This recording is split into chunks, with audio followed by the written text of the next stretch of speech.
Welcome to Talking Heads on USA Global TV, starring the one and only wonderful Dr. JACALYN. It's a prestigious place where world-class influencers and experts meet, and where you'll find the most trusted advisors and coaches for all things in life and business.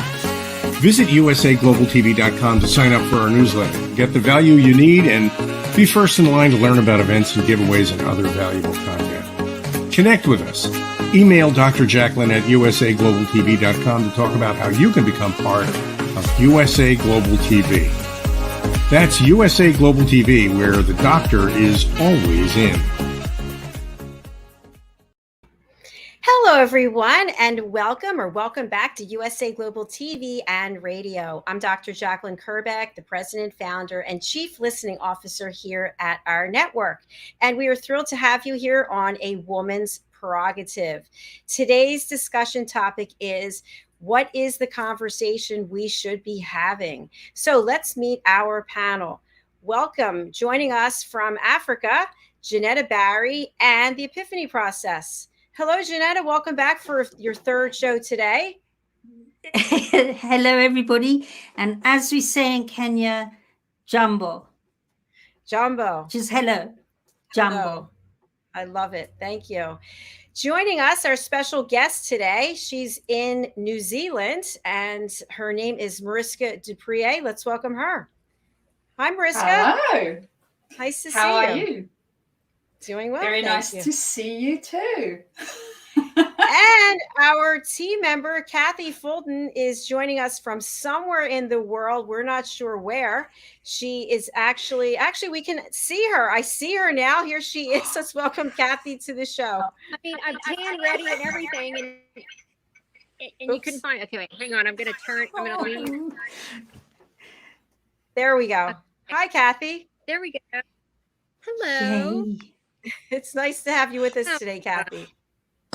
Well, thank you. It's nice to be here. I'm sorry about all these technical difficulties. It's, but with the way that this week is gone, I'm really not surprised.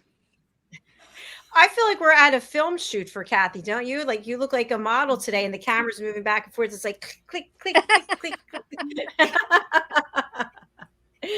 Wonderful. Oh, well, our show is authentic. It's real conversations that we as women have, or maybe conversations we should be having. So that's the title for today's show. What should we be talking about as women? Women, obviously, from different parts of the world, different cultures, different time zones.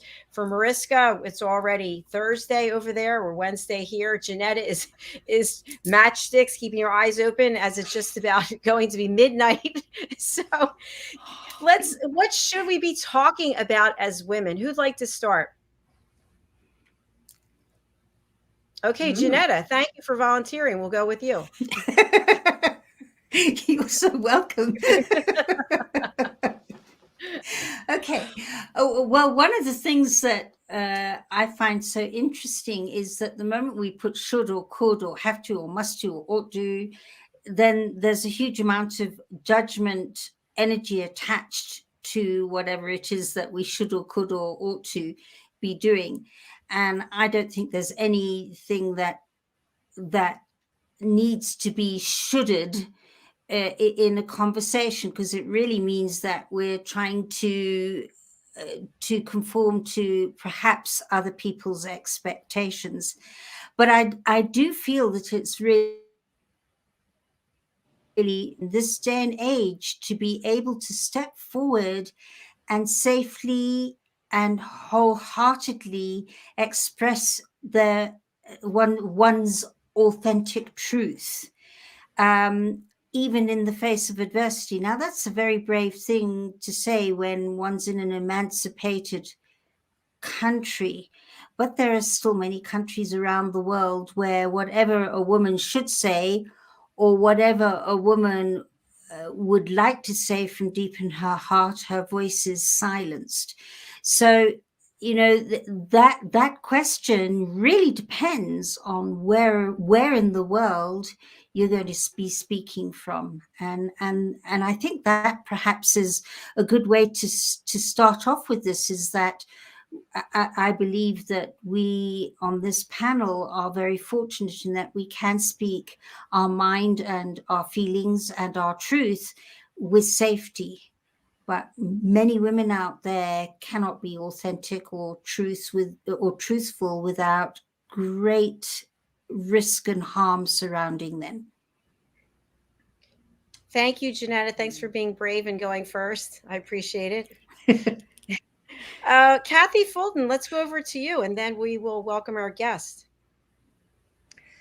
Well, I mean, you know, I in terms of what we should be talking about, I just think the ways that we can support one another and encourage one another, because, and we've touched on this several times on this show before, and it's women just don't seem to do that very often, and I that's something that I'd like to see us having conversations about, or and also perhaps propping each other up for success. You know, how do we, you know, how do we all get there? How do we? But I don't think that those conversations happen very frequently, because I just don't think women are for women typically. Thank you so much, Kathy. I appreciate that. Something I'll share with you, and then I'll introduce Mariska, is the men's show is on right before this, Bonfire Talks, Wild at Heart. And I produce the show, so I'm backstage. And I do get a different energy with the men than I do get with the women. And, you know, each week we have different people. We have the same core group of people, but we have guests coming on our show. But the men just put it out there. They just, whatever it is, whatever the topic it is, it's so real. And it's not like they're walking on eggshells. Should I say this? Should I? So this is my feeling being backstage and being on the show. And I get a different vibe here. I'm not saying today, but I'm saying in general. So we're going to go over to Mariska. Mariska's a dear friend. As I mentioned, she's in New Zealand, and she actually is the coach I worked with to come up with a plan to leave my corporate career. And we worked together for about 9 months, and now we're co-writing the book, The Amazing Adventures of Lady Ella, the book series of 7. So Mariska, thanks for joining us. You're also a co-host, an expert presenter on Talking Heads, and you are an elevated listener. So what are your thoughts about this topic today? Well, I think to touch a little bit on what everybody's brought to the table is our environment, I think to an extent has an impact on how we use our voice. And also, I think for myself, what I've been finding is I limit myself. I limit my amount of what I say or don't say. And it might be due to upbringing and background and a whole host of beliefs that I carry with me. But if I'm going to be limiting what I say and how I say it and how I put it out into the world, regardless of what's going to happen, because I don't know what's going to happen. I might be okay. I might not burn on the spot, which normally doesn't happen, right? We are okay once we put it out there. And yet we keep ourselves from actually doing this. And there is so much research that's gone into biases and all sorts of different elements that plays into this. And the only way for us to change it is for each one of us to slowly but surely step into our power of using our own voice. And I do see it come up more and more, people wanting to be authentic, not understanding how to necessarily do that. And it's just about being us. It's if you were 5 years old and you wanted to play, you played. And if you wanted to scream, running around, going nuts, that's what you did. And yet when we grow up, we don't do that anymore. So maybe bringing some of that back as humans, not necessarily just females, but humans in general, that would make the world a lighter place, I think. Thanks, Mariska. I appreciate that. Are you saying, in essence, Mariska, that you gauge what you say? That you think to yourself, this might not be the appropriate thing to say in this environment? Yeah. Yeah, I think there's certain environments or even certain people where, and I'm not saying to not take the other person into account that you are having a conversation with. I mean, there is places where it's easier to have certain conversations than others. So, for instance, on this platform, would sex work be the appropriate topic to discuss? I don't know. It might be, right? Or it might not. So feeling out those areas where we can discuss topics, where we can be open, where we can feel that we are safe, as JENETTA said earlier on. Because I think a lot of our using our voice is about feeling safe to do that. Feeling that I can share what I'm thinking, even if my thinking might be wrong, warped, not fully formed, but at least I can share it. And if I don't feel safe, I'm not going to share it. And that might just be me internally not feeling safe. So me as a human being going, oh, well, the world out there is just a scary place, so I'm not going to share anything with anybody. And it just stays in my head. Thank you. I appreciate your perspective and your openness. I'm going to go over to Kathy Fulton, because Kathy, I'm wondering, do you gauge what you're going to say? Wow. I get she just dropped off. That was it. She disappeared. Well, I'll share a little bit about what I think, especially for this platform. So I do gauge what I say on this platform because we are on television, right? And so it's out there forever. Oh, Kathy's back. Kathy, was it something I said? Yeah, I couldn't take the pressure. I just Do you gauge what you're going to say, depending on where you are, what's going on?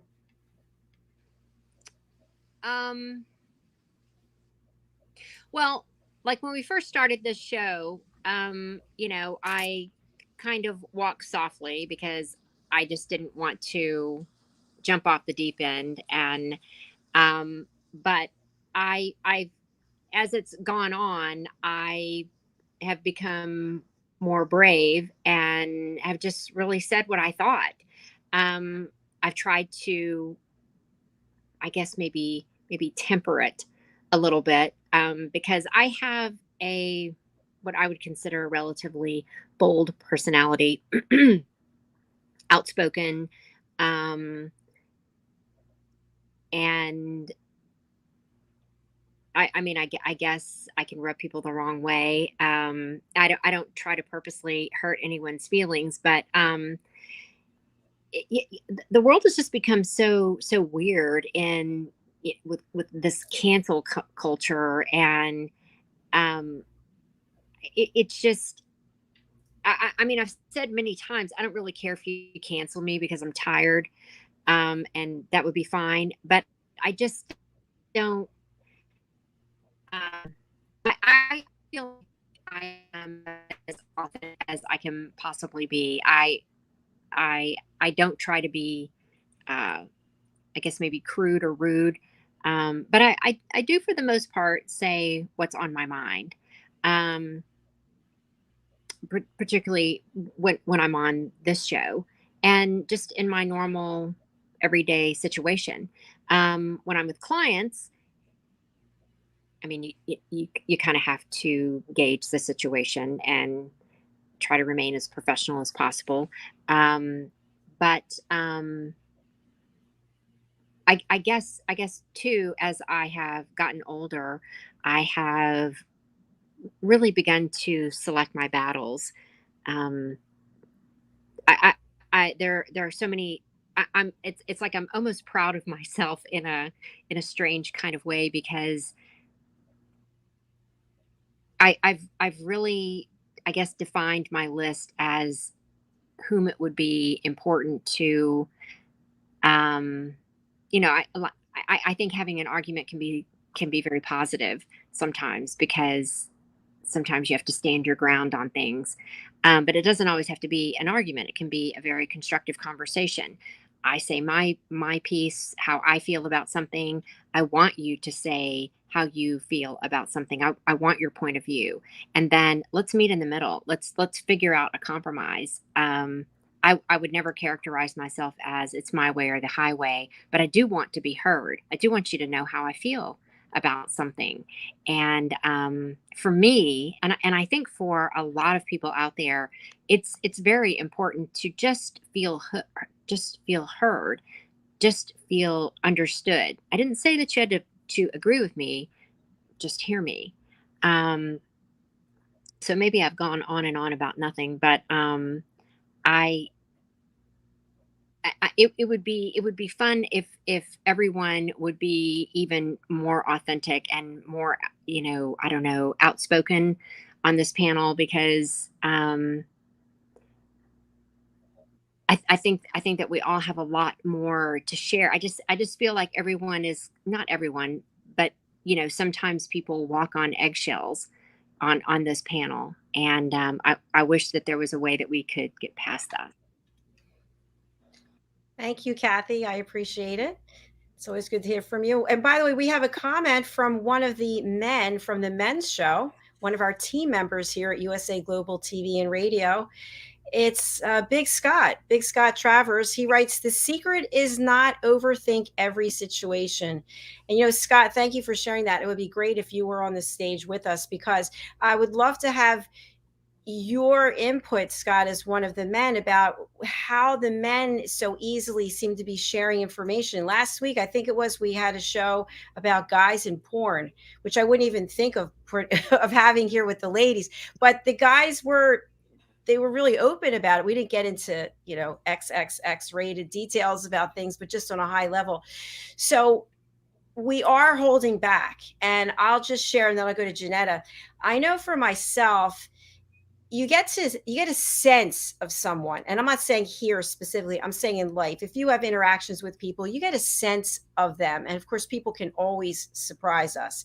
But when I know someone feels a certain way about something, I'm not going to trigger them so that I have some kind of altercation with them. I'm not going to try to bait them to get them to think about something the way that I think about it, because especially on this channel, there's a limited amount of time, right? Plus I'm producing a show. I got to coordinate everything.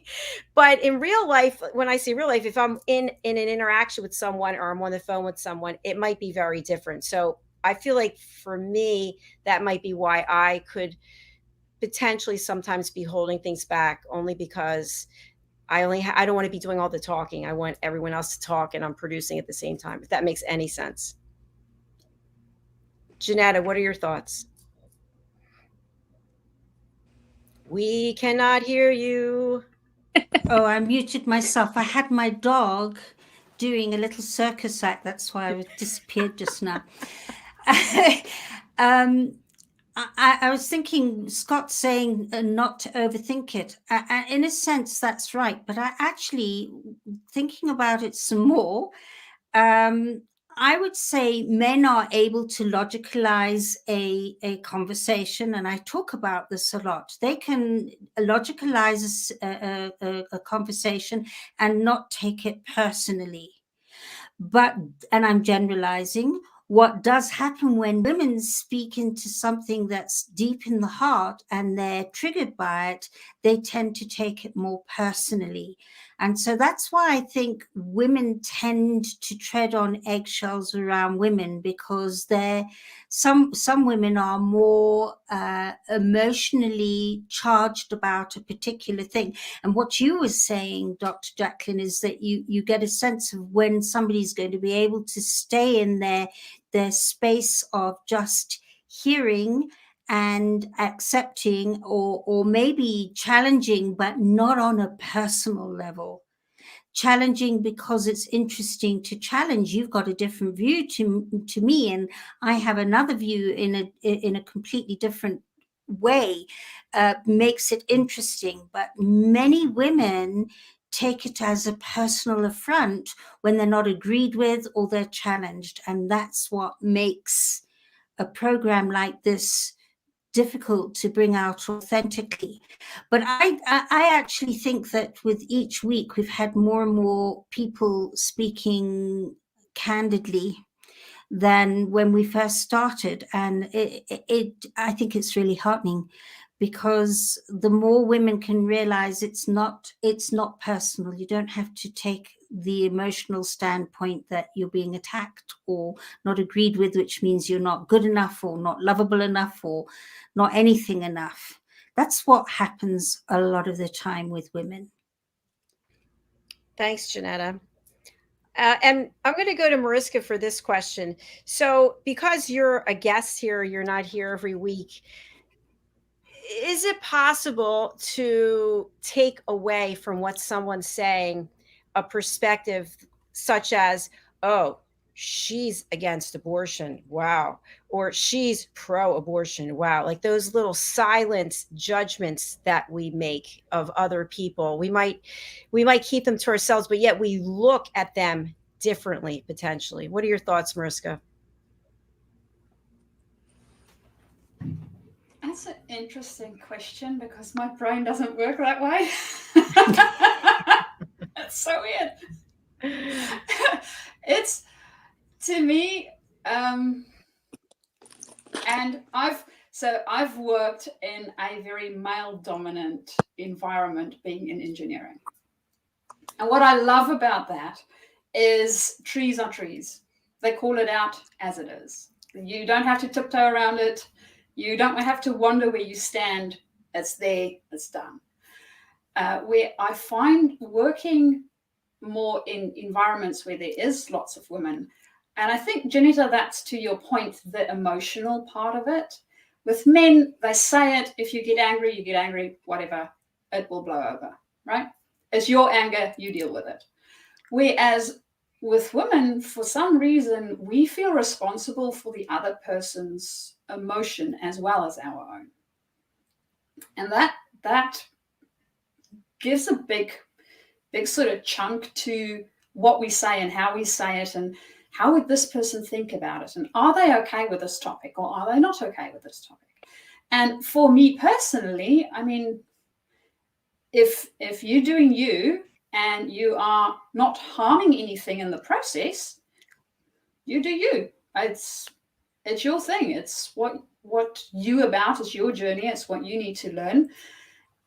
So for me, it's not really about, well, pro-abortion, not pro-abortion. There's advantages and disadvantages to both of them.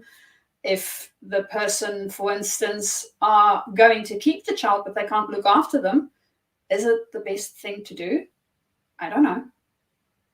For that soul, possibly not necessarily. They're going to go through a lot of hardship, and they might not even make it to a rich age of 3 years old. So it is, I don't know, it's very circumstantial, and every person's thinking is there for a reason. As I mentioned before, there's a lot of background that we always carry with us. We have beliefs that we need to work through. There is so many things that as an individual, I don't know what's going on for you.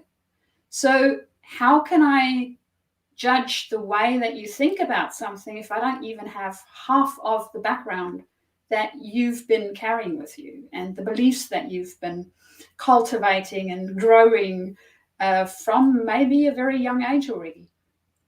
So to me, the way that I think about it is a bit different, I think, than maybe most people, or maybe it's the same. I don't know. I've never asked. What would you say, Dr. JACALYN?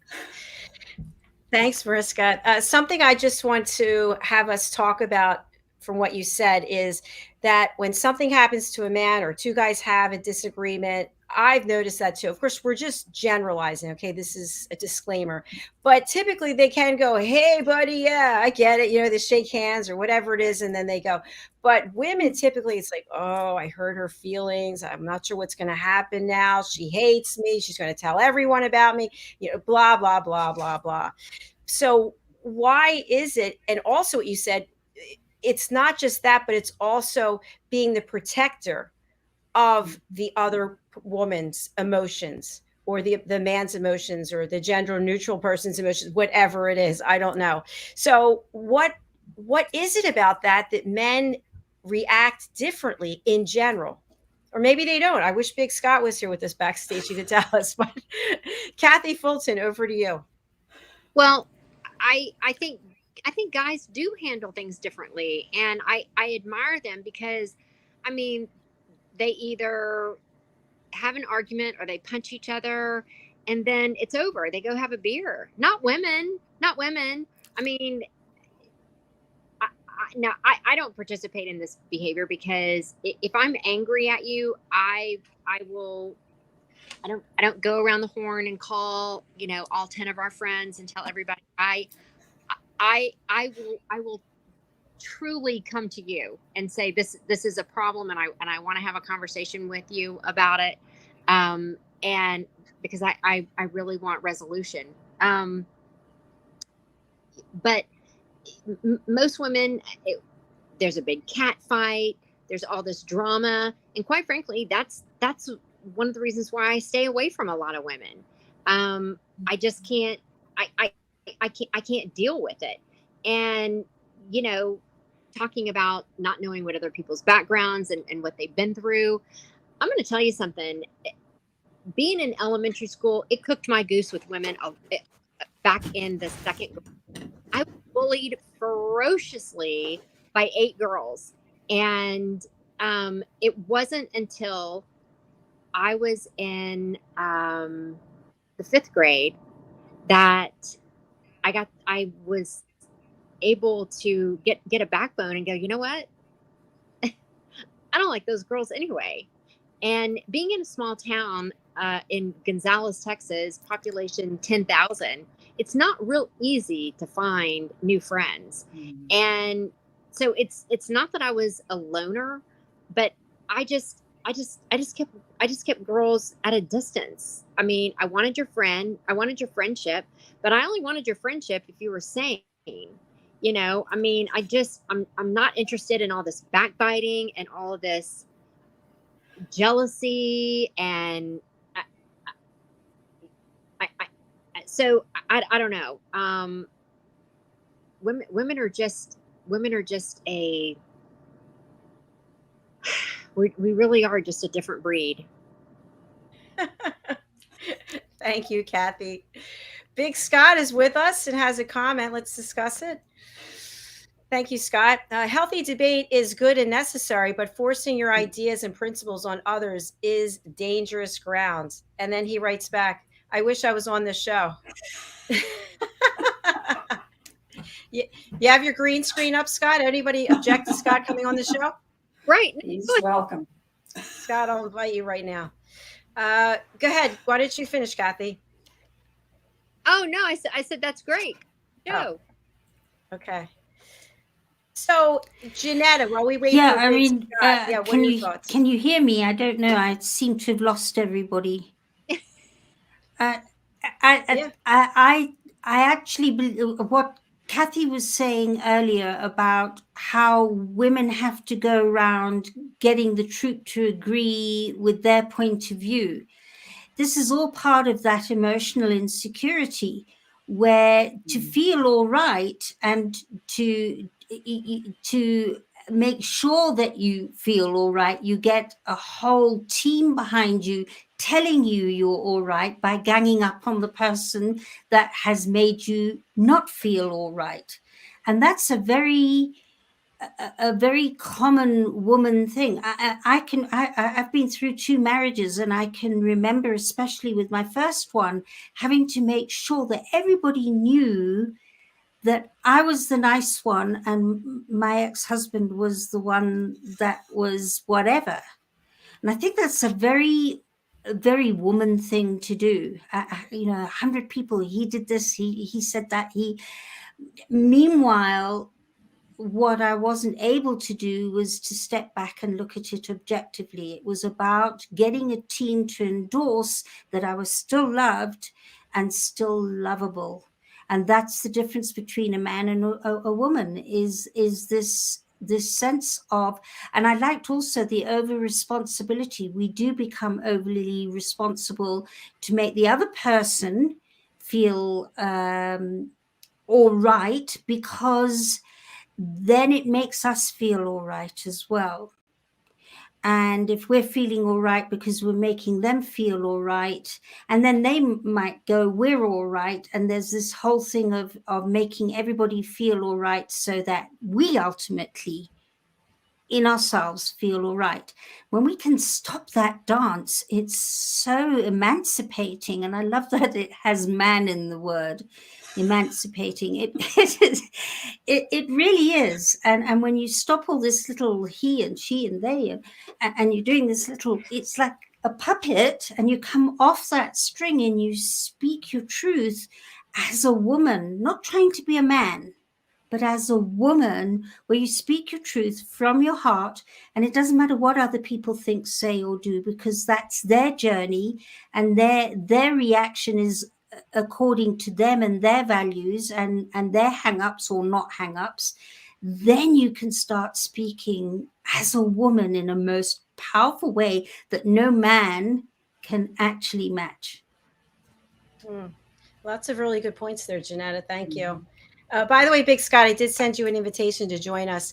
So what about this, ladies? Has this ever happened to, here he is, before we even go on this topic. Big Scott, welcome to the show, Big Scott. Hello, hello, hello. Nice to have you. Big Scott, give our audience a little bit of information about your background. Ex-military child. So I brought up very, very strict in a military family, lived all over Europe, all over the UK. So I know it's happened to him too. Oh, it happened. I just heard somebody in the background. Sorry. Yes. So, yeah, a bit of a confusing upbringing. Spent the last sort of 10, 15 years, well, 20, 25 years in media, radio, TV and theatre sort of. And now I seem to be going more on this sort of mentoring, helping and guiding people along the way. I've learned a lot of lessons in my life, and I'm quite happy and open to share my experiences, especially with men, if it will help men, because we don't talk to each other enough. And I'm a big alpha male, and I get two reactions: either you're scared shitless of me, or you think I'm a big cuddly teddy bear. Do you know what I mean? So people have preconceptions. So yeah, I'm just an open, honest guy who's lived a life and been good, been bad, and I'm quite open to talk about my life. And if it helps one person, then I've achieved it. And I've helped a lot of people along the way. I do a lot with emerging and independent artists.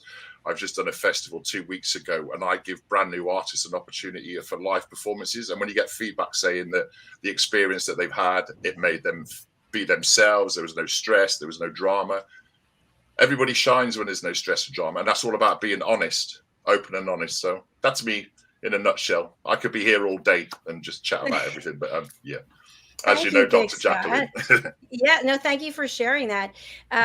Big Scott, I mentioned that on the men's show, I'm backstage producing. I get a very different vibe week in and week out than I do on the women's show. And it seems to me that you gentlemen were all brought together not knowing each other, and yet you can just have very open conversations. And I feel this true desire of each of you really holding a safe space for the other, and this camaraderie that's been building. What do you think the difference is between what you guys are doing and what we're doing? I think in today's age, there's a lot more about men needing to talk. Now, I've been wanting to talk and open to talk for years and years and years, but there's a lot of more press and media attention of men talking. And something that you were saying earlier on in your conversation is we can have a conversation and not have emotions attached directly to it. So we can take constructive criticism and take it on the chin without it being offensive, or it might make you think and go away about it. And I think as I've got older, I've stopped and I've listened more and I've not reacted. Whereas as a youngster, you would say something, I would automatically take it as an offense or an affront. And it might be a throwaway comment, but throwaway comments can be hurtful. But I think that's down to the mindset of you as an individual, of how you take things. And as a man, I've taken all sorts of things. You know, I've had rejections, hurt, pain. I've been on the wrong side of the law. I'm on the right side of the law. And when you feel you're the only person doing it, the world can be a solitary and isolating place. And one thing I've liked with the guys, I've never met them from Adam. I did your show and then had a quick chat with Roland. So I'm getting to know these guys, but it's great because they all come from different parts of the world, and they're given, if you notice, will give different perspectives, but nobody's saying, oh, well, that's not right, because not everything is right for each person. And as a man, if we don't attach an emotion to it, it doesn't become personal. And in a way, we can compartmentalize things. There's a great video on YouTube of a guy that used to be a pastor, but he does marriage counseling now through comedy. And he does this little 10-minute sketch, and it's men versus women's brains. And men, we compartmentalize it. If you want to talk to me about cars, we talk about cars. Once we've dealt with that, we put that box back in it. And then we do the next topic. Whereas a woman's brain, they tend to talk about one thing, which links into another, which links into another, which links. And because it's emotions attached. And when emotions attached, it becomes a little bit more personal. Whereas if you don't attach it, it's not as personal. You can take it for the merit that it's said, rather than reading or interjecting, is there some sort of subterfuge here, or is there a snipe or a bad reaction? So I just think we're completely different species. You know, we're male and we're female, and as a young man, you're the pack animal. You go out there, you're the hunter, you're the provider, and your emotions are irrelevant, because if you had emotions, you wouldn't be going out killing animals. You'd be like, oh, I can't kill the animal, but you've got to feed your child. So we can detach ourselves from a current environment. I think this is me speaking personally. So that's what I've noticed. And watching women, you know, a group of women together, you can see, like you were saying, if there's vibes or if it's gelling, or if this person is friends with this one, they make it known and stuff. Whereas that sort of gets me all angsty and edgy. If I'm going to say something, I'll be as honest as possible. And I'm not saying that you might like what I'm saying, but I have to be honest to myself. And if I'm being honest to myself and I'm honest with you, you know where you stand. Like the woman that was talking earlier on, you know, there's some people put on a front. I've never put on a front in my life. My mother always said to me, always be a shepherd and never a sheep. So I will stand up for myself. It took me a long time. I was also bullied as a youngster. And that takes a hell of a lot out of you, being 6'8" and having a deep voice. People straight away, it's the alpha male. And I get them coming up, and I would meet their resistance with my resistance. Whereas as you get older, you can talk. I can talk a scenario down. And that's what most men do. I've had altercations with men, and it's got to fisticuffs. And afterwards, they're in tears, I'm in tears, saying, sorry, I didn't want to do that. And at the end of the day, it usually tends to be they've had a row with a girlfriend, or they've had a shit day at work or whatever, and they haven't been able to express it. So I think with the men's thing, it's nice for us to have a platform to express it. And I know personally, people have contacted me after the shows, and I've had an hour and a half, 2-hour conversation with these people. And I'm not saying what I'm saying is right, but I'm saying from my experience, or if you're asking me what is my opinion, I will give you my opinion and not tell you what you want to hear. So, you know, I hope that sort of gives you a bit of an insight. So, absolutely. Thank you, Big Scott. I really appreciate that. Who would like to ask Big Scott something or comment on what he just shared? Mariska? Yes, please. I loved his going back to, well, caveman times. And I'm wondering whether that is part of where our thing comes in as well, because the guys went out, they hunted. I mean, you can't show emotion and go, oh, poor little tiger, and worry about it, because then you'll be eaten, or your friend will be eaten, right? Or your family or your children. Yeah. Yes. So. Whereas for us, we were more gatherers. We had to make sure that the home environment was safe and secure and everything was taken care of. And that's not only physically, that's also the emotional parts of it. So we needed to look after each other's emotions, our own as well as the rest of the family. So that tendency to still do that, and unfortunately not necessarily calling trees, is still coming through, and it's not helping us at all. We need to have more of a balance and not go to the one side or the other side so much. So as much as guys need to talk more, we need to attach a little bit less personal emotions to a little bit thicker skinned, and you know, and see through things. And keeping on with the analogy of, like, if we go for a pride of lions, the male is the hunter. He's the one that looks amazing, goes out and does everything, but it's all the women behind him that deal with everything else. You know, Right. The only time another man encounters another man is if he's trying to take his pride. So it's always resistance. So you're not from primitive. It's ingrained in us, male or female. We've got those things, but as we're evolving, as society's evolving, we're becoming more singular. We're not, you know, we're in the communication technology, but we're all talking from all sides of the world. You know, how many times do you sit?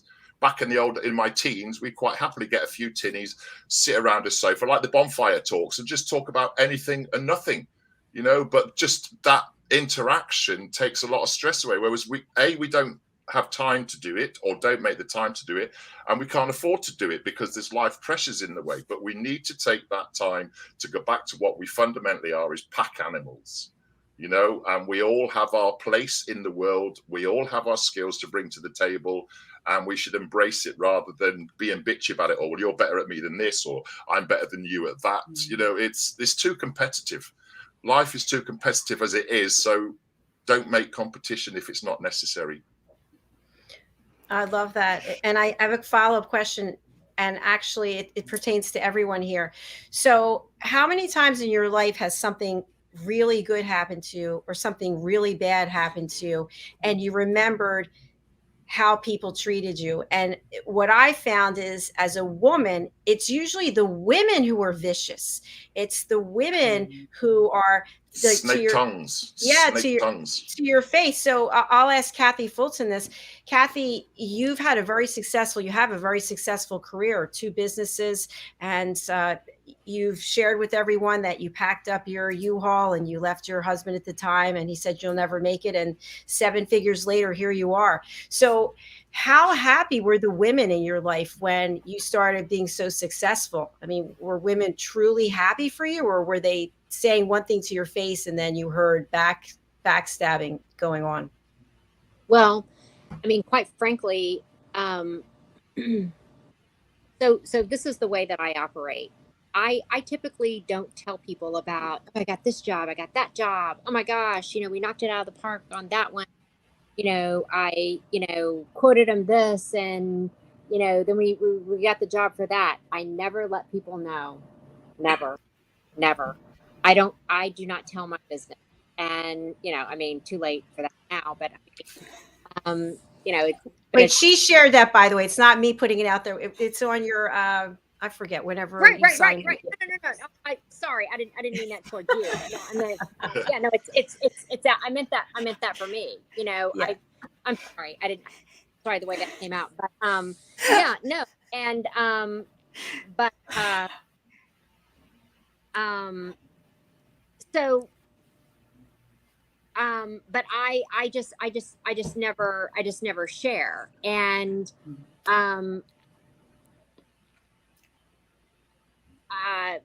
so people now people will get a sense of the career and, you know, where you're headed, because, you know, it's like I've said before, when I see someone that's successful, or I admire them, or I think what they've done is really cool, if I have the opportunity, I'll say to them, damn, this is so great.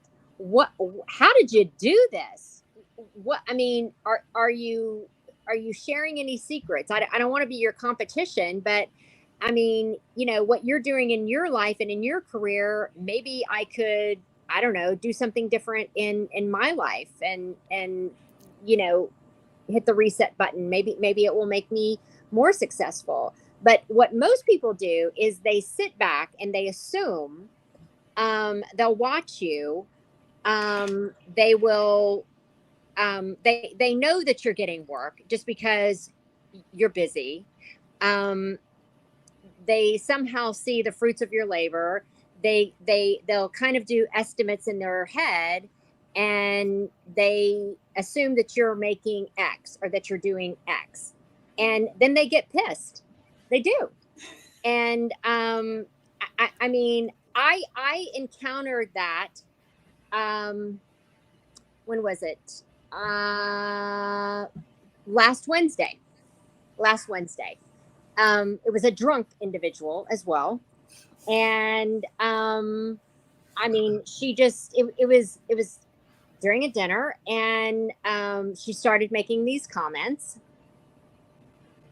and started asking very personal financial questions. And, you know, I just looked at her like,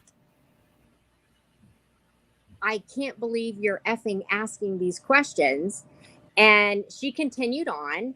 And I just looked at my husband and I said, you know, I'm sorry, I'm gonna go call my mom. And I left the dinner. But that's what I mean. And this is somebody that, you know, sits back. She will never ever ask me anything, you know, like, hey, how's your career going? Or, you know, how are you doing this? How are you doing that? And but instead she sits back, assumes she has nothing better to do than, I guess, get out a pad and paper and, you know, try to add it all up, and then gets drunk and tries to confront me. And I'm like, are you kidding me? You know, and so that, for me, that is how a lot of people, a lot of women, have these, you know, moments with me in my life. I'm telling you, from elementary school, I was really either, I really think that all that bullying really helped me, because it finally, I mean, God gave me the backbone to say, you know what, I really don't need to worry about what other people think. I need to worry about what God thinks, and I need to be on my own path. That's what it gave me the backbone to do. You know, I'm not saying that I don't care if other people like me, but I don't need your approval. You know, I mean, you haven't arrived, and nor have I. And but I'm the type of person that I will be your biggest fan. I will be your biggest supporter. Just don't stab me in the back. But women have a really hard time doing that. But I have also, along this journey of, you know, ever since I left my ex-husband, I mean, I have had men be jealous of me as well. And my thing is, if you don't like the course of your career, if you don't like the money that you're making or that you're not making, you're the only one that can change that. So get up off your ass and do something. Don't sit there and criticize me, because I'm trying. I've tried so many different things, but see, people get uncomfortable. It's just like, you know, I don't drink, okay, and so then therefore I get cut out of a lot of social circumstances, because I believe that there are probably a lot of people that have problems with alcohol. That's not, I have so much shit on my plate. If you really think that I'm going to sit there and worry about whether you have a problem with alcohol or not, I'm sorry. I'm not. That is the last thing that I'm thinking about. If you have a problem with alcohol and you want to talk to me about it, again, I'll support you. I'll help you. I'm not going to sit there and criticize you. But I think that there are probably a lot of people that do have a problem with alcohol. And by me being present and not taking a drink, by drinking only water, they don't want me around. They don't want that. They don't want that consistent and constant reminder. And I think that's the way that it goes a lot in, you know, in the professional world as well. You know, people don't like to be reminded that, you know, they're stuck in their own career, in their own choices, because they're too effing lazy to get up and make a change. Woo, Kathy Fulton. There you have it. Fire. Woo, Kathy. Thank you for that share. What though? I mean, for me not to, on Wednesday night, for me, when this person was drunk and coming at me, for me to look at my husband and go, yeah, I'm going to go call my mom. I mean, he came to the hotel room about 10 minutes later, and he was, I know he was thinking, oh God, she's going to be pissed. And I wasn't. I mean, I'm like, yeah, I'm just talking to my mom, just, you know, making sure that she's okay. And I was like, you know, you can go back to the dinner if you want. I don't care. You know, this person is an alcoholic and she's crazy. I mean, sorry. I mean, it just back her, but I mean, you know, it's like, anyway, so I'll stop talking. Thank you, Kathy. Really appreciate that authenticity. Who wants to respond to Kathy? Who has I could be on the guy show. That's what I was thinking. Yeah. Jenetta, Mariska, Big Scott, any comments you have about what Kathy shared or a different point of view? Yeah, I think. Go on. Sorry. Go on. No, you're our guest, and it's wonderful to have some male input. No, it's all to do with ego, and I think industry and business for a woman is really, really hard to get into key positions. And when you do, instead of women praising you and going, yeah, I want to be like you, you're an inspiration, some people just see it as a slap in the face. So, and you know, the world isn't, you know, the world is very male specific. It's very male orientated. And the sooner we get away from that, the better. But I see a lot of infighting. You know, I have a very small group of friends that I can call friends, but I know when I go around there, I can just be totally me, good, bad, or indifferent, and they're not going to take it personally. That is me. That is who I am. And it took me a lot. Radio helped me realize who I am and who my inner voice is and what I'm here for. And I'm a communicator. I'm a Gemini. I love talking to people. And if you come up with a problem, I'll give you a solution. I won't see you as a threat or a compromise. If I see something you're doing, like Kathy, I'd be like, oh, that's cool. What are you doing? What can I take from your profession to help me? But not steal it from behind your back. You know, with the woman that was giving you the shit, if she's asking all these questions, the first thing I would have said, well, if you want all that information, pay for a fucking consultation, you know? So, and that would have shut her up straight away. Do you know what I mean? But life is a game. Life is a game. Every person you meet might have a game plan, but just don't play the game. You did the perfect thing by walking away. I had a similar scenario. One of the guys that's part of my radio network, I took him to a festival. He literally, he's an alcoholic, but won't admit he's an alcoholic. I stopped him he was a weed smoker and an alcoholic. I stopped him. He stopped the weed, but then he's got issues with not seeing his son. So he hits the bottle. But as he had openly admitted to me, he can't do it in moderation. He does it to the point of excess. And then he became a bit of a prick. I took him to the festival to be an ambassador for my radio station, and he became an embarrassment. You know, because he literally went off and just took everything that was given to him. And I was fuming. And I said to him, do me a favor, go for a walk. Given it 10, 15, 20 years ago, I wouldn't have even said that to him. As you said, I'd have just given him a slap and sent him home with a hiding. But I went, listen, and he just kept going on and on and on. And I went, do you know what? I'm going to go for a walk. And I did exactly what you did, Kathy. Went for a 10-minute walk. Came back, saw things in a completely different light. And by that time, he'd moved away from my tent. But I could really ripped into it. And you see different people when they've been drinking.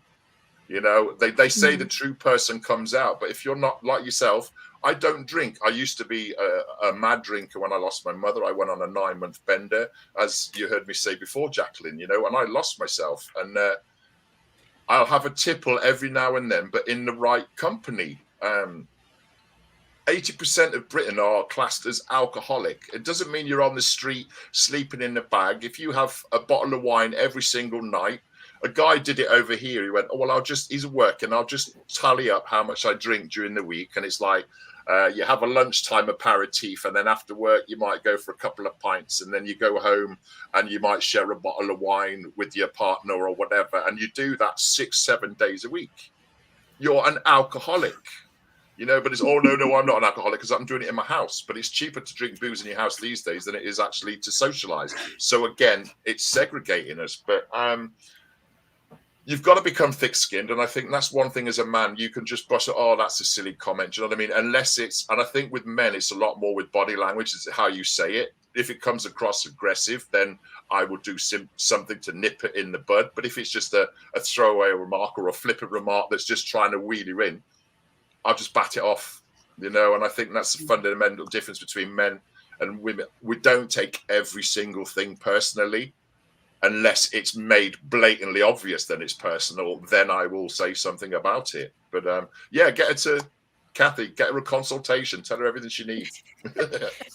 I love this conversation. And unfortunately, we have to end the show because Mariska is presenting her talking heads in less than 5 minutes. But wow, great shares today. Thank you so much. I really Thank you for inviting me. It was fun. Yeah, thanks for commenting, for joining us. And thank you, Mariska, as our guest as well. We're going to go around final share for our audience today. Anything you want them to take away about you, about your thoughts, about where to reach you. We'll start with Big Scott. If you want to reach out to me, you can go to bigscottradio.com. If you want to listen to emerging music from all around the world, go to youndiradio.com and reach out. Say hello. I'm happy to talk. Positive mental attitude is all you need in whatever you do. Take care. Thank you, sir. Okay, over to Mariska. Well, reaching out, always welcome. And you can get hold of me either via my website, which is journey2discover2.com, or alternatively, my email, which is mariska@journey2discover.com. And definitely positive mental attitudes. Scott, I agree. Thank you very much. And Jenetta, almost midnight there. What are your final words for our audience?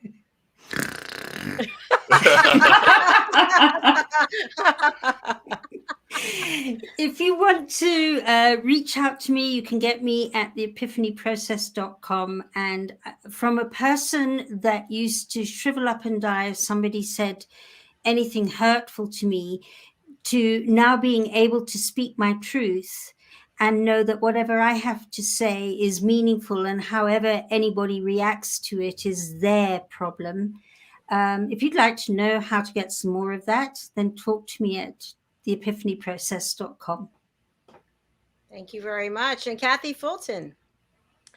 Well, so first of all, I'm so glad for the guests that came on the show today. And I'm going to be reaching out to both of you guys for a whole other thing. But if anybody needs to have their interior, exterior space designed or redesigned, or if you need home care for your elderly loved one, reach out to me and just give me a call.